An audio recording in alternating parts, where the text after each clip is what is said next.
Japan, and under the UNDP project funded by the Japanese government, we installed this Jokaso sewage treatment tank of the capacity of 10 cubic meters. So, how many students in this kindergarten? Nechta o'quvchi tahsil oladi? 270.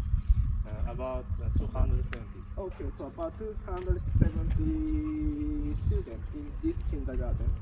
By the way, here is the nucleus in Uzbekistan, the westernmost part of Uzbekistan. Okay, so that tank we just installed today. We finished the installation today. So first, let me explain this one. This is just a chamber underground, and this pump takes all the wastewater from the building to Jokaso. Birinchi qabul qiluvchi kamera hisoblanadi. Bunda to'g'ridan to'g'ri bog'chadan kelib tushgan chiqindi suvlar to'planadi va bu yerda joylashgan ikki nasos orqali bu Jokasuga yetib boradi.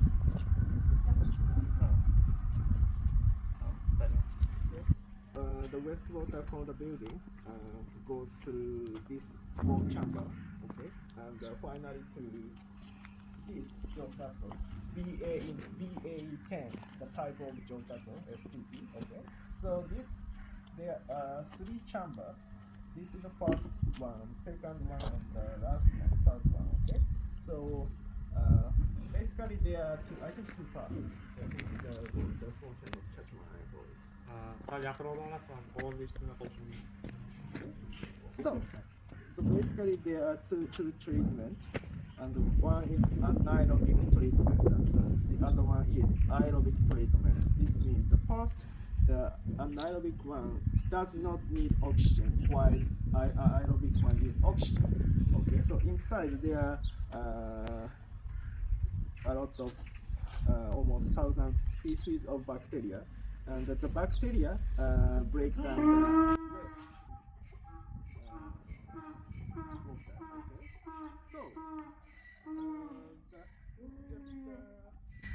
So this, please come close to this one. Now I explain the first chamber. Should you translate that? Yeah, I translate. Demak, birinchi oqib kelgan suv ushbu bo'lmaga kirgandan so'ng to'g'ridan to'g'ri Jokasuga kirib boradi. Ko'rib turganingizdek, Jokasu 3 ta bo'limdan tashkil topgan. Birinchi bo'lim, ikkinchi bo'lim va oxirgi bo'lim hisoblanadi. Birinchi bo'limga kelib tushgan suv mana shu Jokasu ichida aylanib, demak ikkinchi bo'lmaga o'tadi. Ularning farqi shundan iboratki, birinchi bo'lmaga bakteriyalar joylashmagan. Ikkinchi bo'lmada esa bakteriyalar joylashgan bo'ladi va bu bakteriyalar aynan shu suvdagi suvni tozalash xususiyatiga ega bo'ladi. Bu bakteriyalar ishlashi uchun demak toza havo purkab turiladi. Bu demak kompressor roomda joylashgan o'sha havo purkagich kompressorlar orqali tushadi. Va bundan tozalangan suv 3-bo'lmaga o'tadi. 3-bo'lmada o'sha maxsus xlorin yordamida tozalangan suv demak keyingi bo'lmalarga o'tadi. Chamber, the first chamber, the anaerobic treatment takes place. So there are bacteria which do not need oxygen, break down the waste here in the first chamber. And next, in this second chamber, oxygen air is being provided by air pumps right there. So here, you see there are aerobic bacteria active. Okay. So finally, basically these two chambers are biological treatment, and finally in this last chamber, chemical treatment takes place with chlorine tablet. Okay. Okay. But so water comes from the first chamber to the second chamber to the last one, and then the water goes back to the first chamber. So it's being circulated. So treatment repeatedly performed, because the water is circulated like this.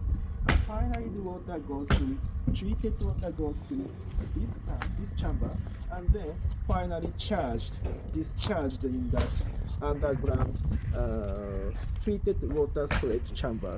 Okay, maybe you can translate. Demak, mana shu 3-bo'lmaga kelib tushgan suv kimyoviy vositalar bilan tozalangandan so'ng bu jarayon yana boshqatdan boshlanadi. Ya'ni yana birinchi bo'lmaga qaytib borib jarayon boshqatdan boshlangandan so'ng va oxirida tozalangan suvlar demak ushbu bo'lmaga kelib tushadi. Ushbu bo'lmadan esa to'g'ridan-to'g'ri o'sha suv bizni suv inshootimizga borib tushadi va aynan o'sha yerdan texnik suv paydo bo'lib, uni keyingi maqsadlarda ishlash mumkin bo'ladi. Toza suv bo'ladi. Toza suv bo'ladi. Bu yerga tushgan ham toza suv bo'ladi. Bu yerga kelib tushadi. Buni endi maqsadi shu yo'naltirib olish bo'ladi. To'g'ridan-to'g'ri borib ushbu suv inshootiga borib tushadi. Eng oxirgisi bu tozalash bo'ladimi? Oxiriga borgandan so'ng o'sha xlorin bilan Biz tozalanadi. nima qilishimiz kerak sizlarga yeb ketgandan keyin? Bu o'zidan o'zi ishlayveradi. Hozir biz nasoslarni ishlashini ko'rsatganimizdan so'ng bular o'zi jarayon ishlab boriladi. Faqat shu bir oyda bir marta joka suvlarning ichini ko'rish kerak bo'ladi. Xabar olish kerak bo'ladi va iloji bo'lsa agar rasm va video materiallar jo'natiladi. Sizlarga jo'natamizmi? Undan so'ng deyarli hammasi joyida bo'lsa shu jarayon kuzatib boriladi. Shunaqa holat. Endi biz kompressor xonamizni ko'rsamiz. Havo purkagich nasosini ko'rish mumkin bo'ladi. Okay, so this is the air pump. So this one keeps providing oxygen to bacteria. So this shouldn't be stopped. Okay, always because bacteria always 24 hours, 7 days a week need oxygen. Okay, so this is a crucial part of Jokaso. So anyway, this Jokaso is beneficial for, I believe this is beneficial for Uzbekistan water environment. For example, in Japan, 1960s and also 1970s, in the past, Japan was the most polluted country in this world. Okay, but with this Jokaso, now Japan is famous for the clean environment. Okay, so I hope, I wish this Jokaso also helps with the better water environment. Okay, thank you, Rahmat. Xonamizda havo purkagich nasosimiz joylashgan. Bu nasosni bitta muhim tomoni o'sha bakteriyalarga havo jo'natib turadi. Bakteriyalar mana shu toza kislorod olib turadi. Kislorod doim yetib borish kerak. 24 soat o'sha haftaning har kuni ta'kidlab o'tdi. Buni boshqarishga keladigan bo'lsak, bu doim ochiq turadi va boshqaruv ushbu vosita yordamida amalga oshiriladi. Demak, bunda keyingi kunlarda bunga aniqlik kiritib ketamiz. Misol uchun bu birinchi nasosimiz, bu ikkinchi nasosni boshqarish uchun, bu uchinchi nasosimizni boshqarish uchun kerak bo'ladi va mana shu oxirgisi havo ishlashi kerak bo'ladi. Tizimda elektr kelganda bu qizil yonib turadi va nasoslar ishlashni boshlaganda o'sha ularga tegishli bo'lgan yashil knopkalar yonishni boshlaydi. Demak, o'sha sistema ishlashni boshlaganda 4 ta knopkalar yonib turgan bo'lishi kerak. Bittasi o'chadi masalan.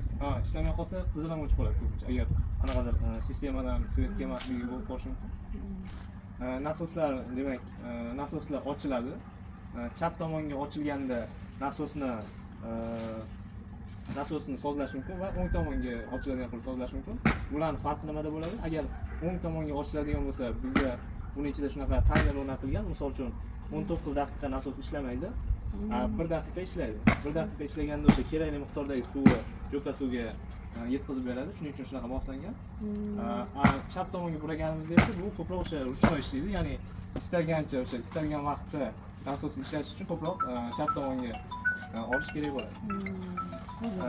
Bu ikkala nasosimiz ham o'sha bu piyonli kameraga joylashgan bo'ladi. Piyonli kamera ishlab mana bu bo'lmamizga tushib, to'g'ri joka suvga kelib tushadi. Uchinchi nasosimiz esa bu o'sha toza suvni, texnik toza suvni chiqarib olish uchun ishlatiladi. Bu hali qo'yilmadi, bu ertaga qo'yilgan.